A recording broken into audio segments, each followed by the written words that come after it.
안녕하세요. 여러분은 세상에서 제일 무서운 게 무엇인가요? 자연재해, 전쟁, 귀신, 돈, 이것저것 많겠지만 저는 무엇보다 사람이 제일 무서운 것 같아요. 어느 일을 겪고부터 사람이 제일 무섭구나 알게 되었습니다. 제가 그렇게 생각하게 된 사연 한번 들어보시겠어요? 저는 평범한 집의 이녀 중 첫째로 태어났습니다. 부모님 금슬이 좋으셔서 제가 막 중학교 3학년이 되었을 무렵 제 늦둥이 여동생이 태어났기 때문에 저는 여동생을 굉장히 아꼈습니다. 부모님께서 맞벌이를 하러 나가셔서 부모님이 퇴근하실 저녁 시간 전까지는 제가 늘 동생을 돌보았어요. 자연스럽게 아이를 능숙하게 돌보게 되었죠. 작고 따뜻한 손이 제 검지손가락을 감싸주면 그때만큼 제 동생이 귀여워 보일 때가 없더라고요. 친구들은 중학생인데 갑자기 갓난아기 동생이라니 힘들겠다. 네가 다 돌봐야 해서 귀찮지 않냐. 부모님 관심이 동생한테만 가는 거 아니냐고 했지만 저는 오히려 좋았어요. 그동안은 혼자라 외로웠는데 아직 아기이긴 해도 얼른 자라서 저를 보고 언니 언니 부르는 소리를 듣고 싶었습니다. 부모님도 퇴근하고 집에 돌아오실 때면 기특하게 동생 잘 보고 있었냐고 우리 큰딸 덕분에 엄마 아빠가 걱정이 없다며 칭찬해 주셨어요. 그렇게 칭찬을 듣고 난 날이면 자기 전까지 곱씹으며 뿌듯해했죠. 그 덕분인지 비혼주의자나 결혼을 해도 아이는 낳기 무섭다며 임신이 필수는 아니라고 생각하는 제 또래가 많음에도 제 생각은 확고했어요. 꼭 결혼해서 예쁜 아이를 낳아 길러야지 생각했죠. 친여동생도 이렇게 귀여운데 저와 사랑하는 사람을 반반씩 닮은 아이면 얼마나 귀여울까 늘 생각해왔습니다. 여동생을 직접 업어 키운 것도 그렇고 집안 분위기가 대체로 화목해서 제가 그 영향을 받은 것 같아요. 저희 부모님은 맞벌이로 바쁘시긴 하셔도 퇴근이나 주말에 회사를 가지 않으실 때는 단비 같을 휴일임에도 불구하고 꼭 가족을 위해 시간을 쓰셨거든요. 30대가 된 지금도 어릴 적 주말마다 놀이동산이나 공원에 부모님이 제 손을 꼭 잡고 놀러 간 건 아직도 행복한 기억으로 남아있어요. 그런 화목한 가정에서 자라다 보니 저도 얼른 결혼해서 저만의 가정을 꾸리고 싶었습니다. 평일에는 열심히 일을 하시고 주말에는 오로지 저희를 위한 시간을 보내주시는 부모님의 헌신 덕에 저는 별다른 방황이나 일탈 없이 무사히 학교를 졸업해 유아교육과에 들어갔습니다. 제가 유아교육과에 가겠다는 걸 듣고 부모님이 웃으시면서 너 중학생 때부터 동생 그렇게 아낄 때부터 알아봤다며 허허 웃으시더라고요. 저도 멋쩍게 웃으며 그래도 아이를 돌보는 게 제 천직이란 각오를 굳혔어요.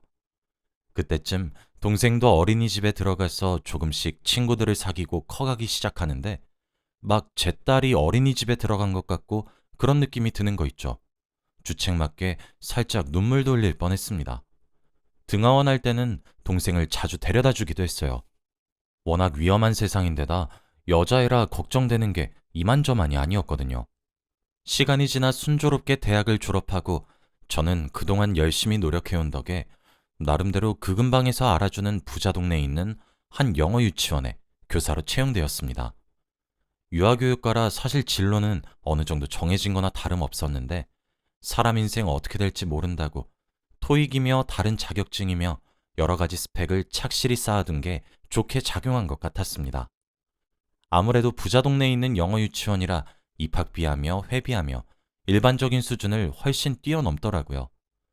저야 그 유치원에서 일하며 월급 받는 입장이고 다른 일반 유치원이나 국공립 어린이집보다 월급이 세서 좋았지만 내심 그때 세상에 참 부자가 많구나 느꼈던 것 같습니다. 사실 월급만 세다 뿐이지 신경 쓸 게 한두 가지가 아니었어요. 원생들 부모가 전부 각자 분야에서 나름대로 한 자리씩 차지하고 있는 사람들이다 보니 프라이드도 높고 다른 사람들이랑은 차별 대우받고 싶어하는 심리가 느껴지더라고요. 그러다 보니 자기 아이 교육에 대해서도 철두철미해서 무슨 행사만 있다 하면 유치원에 전화도 수백 통은 오고 그랬었습니다. 매일같이 전화 상담은 기본이고 그 중에서도 자기 아이를 잘 부탁한다며 명품 선물 공세는 기본이더라고요.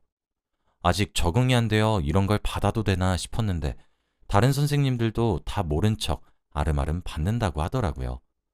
대신에 그런 만큼 원생 케어도 철저하게 해야 했어요. 교육부터 자기 아이들이 남다르길 바라는 부모가 대부분이라 매일같이 양질의 커리큘럼을 짜려고 머리 싸매고 밤새는 일도 많았어요.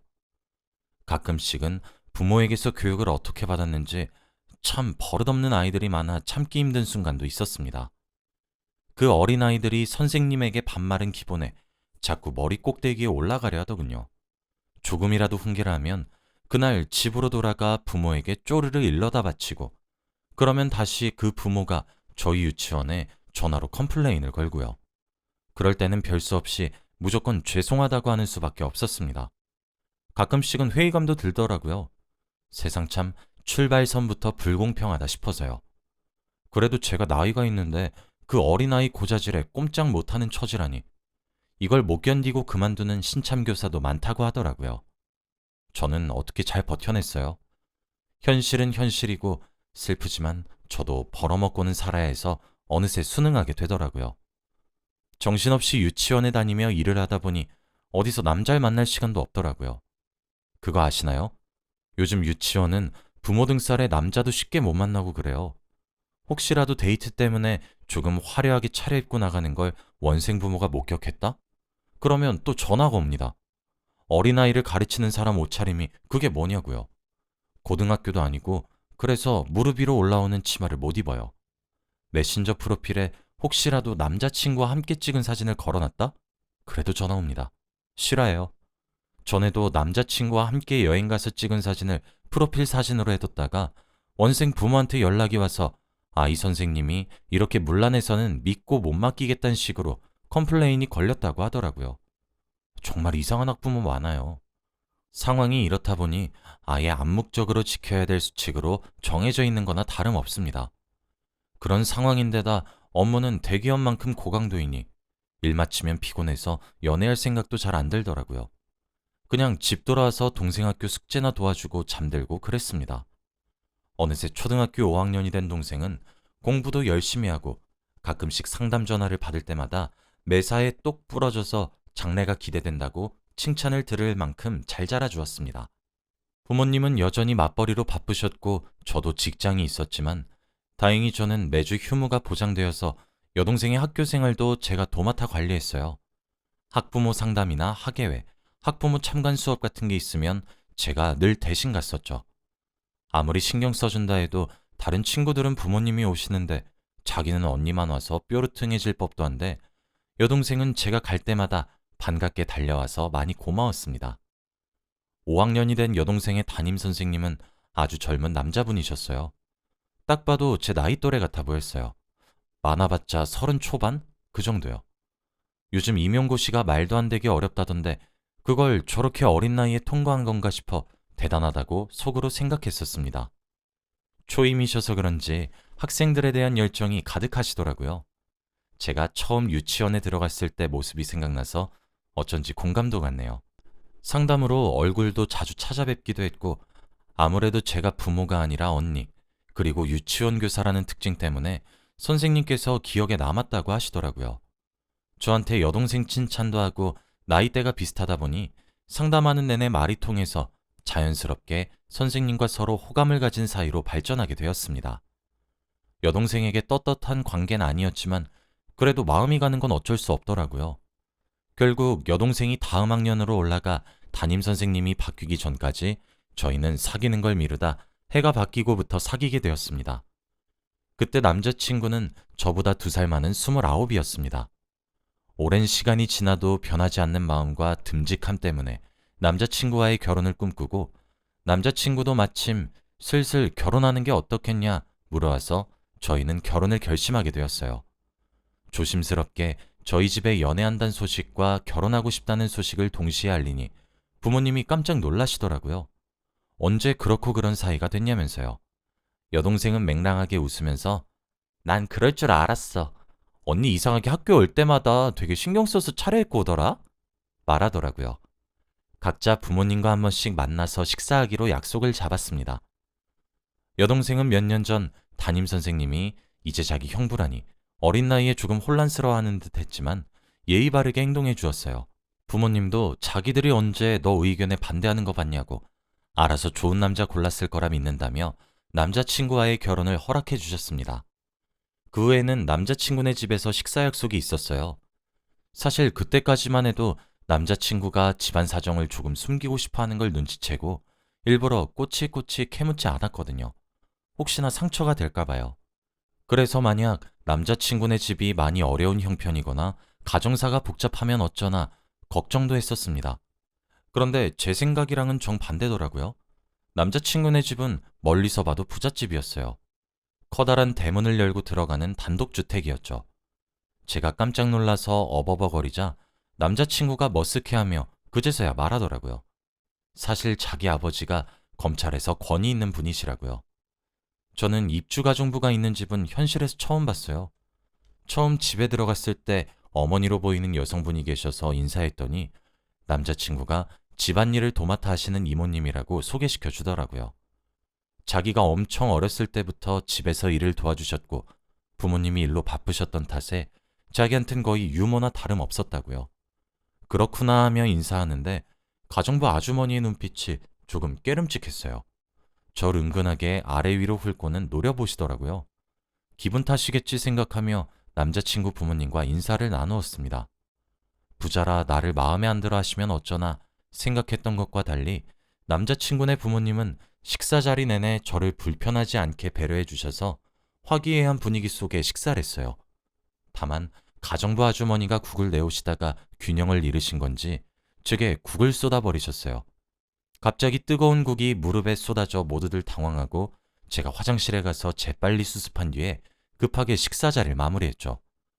가정부 아주머니 때문에 급하게 식사 자리가 쫑나서 조금 찝찝했지만 남편 쪽 부모님은 집안 차이가 있음에도 다행히 제가 마음에 든 건지 또 봤으면 좋겠다고 해주시더라고요. 그 후로도 가끔씩 예비 시부모님 집에 들러서 식사를 종종 같이 하곤 그랬어요. 그때마다 가정부 아주머니가 제게만 찬밥을 주신다거나 식후에 멍들어 있는 과일을 주신다거나 해서 정말로 저를 싫어하시나 생각했던 것 같아요. 시간이 흘러 조금씩 결혼 계획이 잡히기 시작했어요. 날짜부터 식장, 드레스나 하객 규모는 어떻게 할 건지 상의하게 됐죠. 감사하게도 한 번 있는 결혼식 제 원하는 대로 하라며 지원은 아낌없이 해주겠다 하셔서 감사해하며 남자친구네 집에서 신중히 고르고 있었습니다. 지원해 주시다 보니 예의상 시부모님 의견도 들어봐야 할 것 같았거든요. 그런데 그때마다 가정부 아주머니가 오셔서는 제가 선택한 걸 보고는 이건 별로네. 드레스가 너무 촌스럽다. 식장이 커봤자 돈만 많이 들고 요즘은 스몰 웨딩도 유행이라더라. 이런 식으로 회방을 놓는 거예요. 그러면서 드레스 디자인도 제 마음에 안 드는 걸 가리키면서 이게 어떻냐고. 아가씨는 몸집이 좀 있어서 이런 걸로 최대한 가려야 한다면서 그러는 거예요. 갑자기 그런 말을 하시길래 너무 당황했는데 아랑곳않고 말하는 가정부 아주머니 때문에 기분 나쁘다고 어필할 타이밍을 놓쳐버리고 말았어요. 게다가 예비 신랑이 자기한텐 유머나 다름없다고 했던 말 때문에 남일 같지가 않으셔서 신경 써주시려는 건가 보다 좋게 좋게 생각하려고 했죠. 그런데 예비 시어머님이 잠시 자리를 비운 사이 제게 예물 예단은 준비했냐, 어떤 걸로 준비했냐 묻는 거예요. 자기가 이 집안에 오래 지냈으니 대충 집안 어르신들 취향을 다 꿰고 있다면서요. 그래서 좀 찜찜하긴 하지만 대충 머릿속에 생각하고 있던 걸 말씀드리니 인상을 팍 쓰시면서 역정내더군요. 아가씨, 그러는 거 아니야. 집안 보면 알겠지만 남들 다 해오는 정도로는 부족한 거 몰라? 누가 봐도 땡 잡은 결혼하는데 적당히 퉁치는 신부가 완전 칼만 안 들었지. 이거 강도 아니야, 강도? 그리고 또 말을 이으셨어요. 그리고 내가 그래도 나름 이 집안에 30년 가까이 일해오면서 이제 이 집안 식구나 다름없는데 나는 왜 빼나? 하시더라고요. 우리 아들, 아니. 누가 봐도 우리 호진도련님이 아까운 결혼인데 아가씨 그러면 어른들이 뒤에서 욕해. 내가 아가씨 걱정돼서 그러는 거니까 예단 예물 뭐 할 건지 나한테 미리 검사받아. 그때는 결혼 준비라는 게 난생 처음이고 남자친구네 집안이 워낙 평범한 집안과는 거리가 머니까 제 기준으로는 이해가 안 되어도 그 아주머니 말이 맞는 건가 생각했던 것 같아요. 그래서 제가 여태까지 모아온 돈과 부모님의 도움을 합쳐 백화점에서 비싼 명품들로 예단 예물을 사서 가정부 아주머니께 가져다 드렸어요. 그 안에는 1,000만 원이 넘는 가정부 아주머니께 드릴 명품 가방도 있었죠. 그런데 제가 들고 온 걸 보시고는 도저히 안 되겠다면서 이거 그냥 두고 가라고 자기가 가서 시부모님 취향에 맞춰 교환받아 올 테니까 걱정하지 말래요. 자기가 말투는 이래도 사실은 아들이나 다름없는 남자친구가 결혼하겠다고 데려온 아가씨라 괜히 신경이 쓰이고 나름대로 잘해주고 싶은 마음은 진심이라면서요. 그 말을 듣고 사실은 마음이 따뜻하신 분이셨구나 하며 철석같이 그 말을 믿었네요. 저를 생각해 주시는 고마운 마음에 다음날 가정부 아주머니께 다시 찾아갔어요. 이번엔 양손 가득 비싼 과일을 가지고 갔습니다. 도와주셔서 감사 인사도 할 겸 예단 예물 문제도 다시 상의할 겸이요. 아무리 생각해도 예단 예물 문제를 가정부 아주머니께 맡겨놓는 것도 예의가 아니고 시부모님 취향이 안 맞아도 뒤에서 이렇게 가정부 아주머니랑 짜고 치는 건 뭔가 찝찝해서 그냥 제가 알아서 하겠다고 말하려던 참이었어요. 그런데 그날따라 대문도 열려있고 혹시나 해서 현관문도 열어봤는데 열려있는 거예요. 그래서 조심스럽게 문을 열고 집 안에 들어가니 예비 시부모님은 늘 그렇듯 볼 일이 있으셔서 안 계신 것 같았어요. 그래서 가정부 아주머니 방 쪽으로 향했죠. 가까이 갈수록 가정부 아주머님의 목소리가 크게 들리는 걸로 보아 집에 계신 것 같았죠. 거의 방문 앞에 도착했을 무렵 가정부 아주머니가 누군가와 통화하고 있다는 걸 알 수 있었습니다. 그런데 그 내용을 자세히 들어보니 뭔가 이상하더라고요. 이유 모를 불안에 저는 핸드폰을 켜서 녹음 버튼을 눌렀습니다. 그래, 그 멍청한 년 아무것도 모르고 나한테 예단 예물이랍시고 다 갖다 바치더라니까? 오늘 오전에 몰래 백화점 다녀와서 다 환불받고 네 계좌에 돈 좀 넣어놨어. 우리 딸, 역시 엄마가 최고지? 그래. 당연하지. 결혼도 못하게 할 거야. 호진이를 내가 언제부터 네 남편으로 점 찍어뒀는데 고작 그딴 애한테 뺏길 수 없지. 엄마가 다 준비하고 있어. 실수인 척 국 쏟아서 얼굴에 화상 입히면 쟤 아무리 결혼하고 싶어도 결혼할 수 있겠어? 내일쯤 아주 제대로 인생 조져놓을 거야. 감히 누구 짝을 건드리긴. 엄만 다 필요 없어. 너랑 우리 아들내미랑 이어지기만 하면 미련이 없다. 뭐? 호진이도 뭐 내 아들이나 다름없지. 안주인 그년보다 내가 호진이 돌본 시간이 더 길걸? 정말 소름 돋는 내용이었어요. 깜짝 놀라 들고 있던 과일 바구니를 떨어뜨렸는데 그때 귀신같이 가정부 아주머니가 나와서는 절 보고 놀랐다가 바로 표정을 굳힌 채로 말씀하시더라고요. 다 들었니? 전 대답할 수 없었어요. 가정부 아주머니의 눈빛을 보니 빨리 도망가야겠다 싶어 몸을 돌리는데 가정부 아주머니가 제 머리채를 잡아당기시더라고요. 이게 어딜 가 하고 외치시면서요. 엄청난 괴력에 제대로 움직일 수가 없어 무서웠어요. 그러게 분수에 안 맞는 남자 넘보래? 이게 감히 내 아들을? 하면서 얼굴에 이리저리 손찌검을 날리는데 맞을 때마다 정신이 아찔하더라고요. 이거 놓으세요. 니까짓 것 때문에 다 망했어. 우리 딸이랑 맺어지기만을 몇 년을 기다렸는데. 일방적으로 제가 맞는 거나 다름없는 몸싸움이 벌어지는 와중에 누군가 집에 들어왔습니다. 누가 집에 들어왔다는 걸 알자마자 아주머니는 갑자기 자기 머리채를 뜯고 옷을 이리저리 늘어뜨리면서 자기 꼴을 엉망으로 만드는 거예요. 그러면서 현관 쪽으로 후다닥 달려나가면서 말하더군요. 아이고 도련님, 아이고 사모님, 저 좀 살려주세요. 저 좀 살려주세요. 예비 며느님이 저보고 가정부 주제에 분술 지키라며 발길질하고 쥐어뜯고 살려주세요 사모님. 그 이야기를 듣는데 정말 어이가 없더라고요. 제가 당황해서 뒤늦게 달려나가 아니라고, 맞은 건 나라고 하는데 그럴 때마다 가정부 아주머니가 우는 소리를 크게 내시면서 방해하시더라고요. 그때 마침 손에 쥐고 있던 핸드폰이 보여 이것 좀 들어달라고 하며 볼륨을 최대로 키워 아까 난장판 상황이 녹음된 파일을 재생했습니다. 처음 가정부 아주머니의 충격적인 전화 내용은 물론 그 이후에 일방적으로 제게 폭력을 휘두르는 소리까지 아주 정확하게 녹음되어 있더라고요. 녹음을 듣자마자 사색이 된 아주머니는 예비 시부모님과 남자친구에게 무릎을 꿇고 빌었습니다. 하지만 예비 시부모님이 충격받은 얼굴로 이거 놓으라고, 당장 이 집에서 꺼지라고 호통치시는 바람에 가정부 아주머니가 그대로 냅다 주랭랑 쳤습니다.